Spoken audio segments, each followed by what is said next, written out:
লিস্টে বলতে চলেছে ভারতের টপ 5 নোবেলিস্টদের নাম, যার মধ্যে প্রথমে রয়েছে রবীন্দ্রনাথ ঠাকুর, যিনি 1913 খ্রিস্টাব্দে প্রথম নোবেল জয়ী হন। তার লেখা গীতাঞ্জলি গ্রন্থ থেকে তিনি তো প্রথম নোবেল পুরস্কার পেয়েছিলেন। এই লিস্টে দ্বিতীয়তে রয়েছে সিভি রমন অর্থাৎ চন্দ্রশেখর ভেঙ্কটরমন, যিনি 1930 খ্রিস্টাব্দে প্রথম নোবেল পুরস্কার পেয়েছেন তার সেই রমন এফেক্টের কারণে। তিনি ছিলেন পদার্থবিজ্ঞানী। তো এই লিস্টে তৃতীয়তে রয়েছে যিনি ভারতের প্রথম মহিলা নোবেলিস্ট, তো মাদার টেরিজা শান্তিতে নোবেল পুরস্কার পেয়েছিলেন। তিনি দরিদ্র মানুষদের জন্য মিশনারিজ অফ চ্যারিটি প্রতিষ্ঠাতার কারণে প্রথম নোবেল পুরস্কার পেয়েছিলেন। 1979 খ্রিস্টাব্দে। তো এই লিস্টে চতুর্থ নম্বরে আছে মিস্টার অমর্ত্য সেন, যিনি অর্থনীতিতে নোবেল পুরস্কার পেয়েছিলেন 1998 খ্রিস্টাব্দে।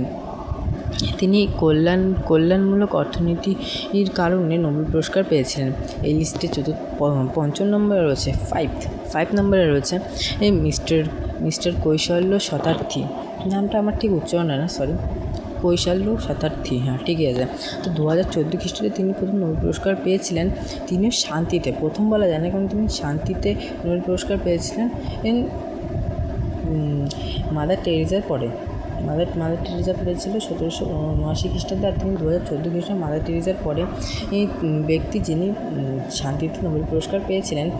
তিনি ভারতের শিশুদের জন্য কাজ করেছেন। তিনি ভারতের শিশুদের যে শ্রমিক ভারতের ছোটো ছোটো বাচ্চাদের যারা অল্প বয়সে কাজে ঢুকে যায় সেই বিরুদ্ধে আন্দোলন শুরু করেছেন।